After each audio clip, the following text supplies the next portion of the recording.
মহান বিজয় দিবস উপলক্ষে বঙ্গবন্ধু সাংস্কৃতিক জোট ইউকের উদ্যোগে হৃদয় ৭১ শীর্ষক একটি আলোচনা অনুষ্ঠান অনুষ্ঠিত হয়েছে। শনিবার সন্ধ্যায় পূর্ব লন্ডনের একটি রেস্টুরেন্টে অনুষ্ঠানটি আয়োজিত হয়।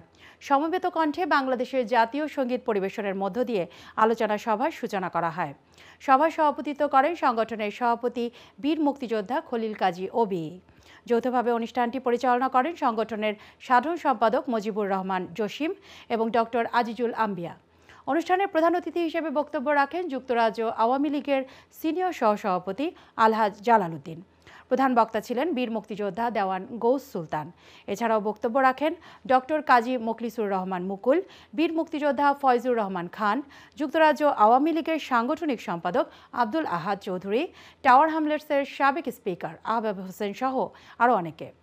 বক্তারা মুক্তিযুদ্ধের চেতনা ধরে রাখার আহ্বান জানান। বঙ্গবন্ধু শুধুমাত্র একজন রাজনৈতিক নেতা ছিলেন না, তিনি মনে প্রাণে একজন সংস্কৃতি সম্পন্ন ব্যক্তিত্ব ছিলেন এবং বঙ্গবন্ধুর এই বৈশিষ্ট্যকে তুলে ধরার জন্যে বঙ্গবন্ধু সাংস্কৃতিক জোট কাজ করে যাচ্ছে।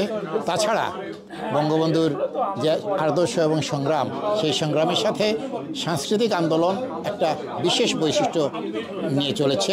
সেই সাংস্কৃতিক আন্দোলনের মাধ্যমেও আমরা বঙ্গবন্ধুর রাজনীতি এবং সমাজ পরিবর্তনের রাজনীতিকে অগ্রসর করার প্রত্যয় আজকে এই অনুষ্ঠান। বঙ্গবন্ধু সাংস্কৃতিক জোট আমরা বিশ্বাস করি দল যার যার, বঙ্গবন্ধু সবার, আর সেই লক্ষ্যেই আমরা কাজ করি। আজকে আমরা যে দেখছি বাংলাদেশের যে অবস্থা, বঙ্গবন্ধুকে সবাই দলীয়করণ করার চেষ্টা করতেছে। বঙ্গবন্ধু জাতির পিতা, বঙ্গবন্ধু শতাব্দীর মহানায়ক। আমি একবারও কিন্তু তার নাম এখানে বলি নাই, আমি বলেছি জাতির পিতা এবং শতাব্দীর মহানায়ক বঙ্গবন্ধু। যারা বুঝার তারা জানে আমি কার কথা বলছি।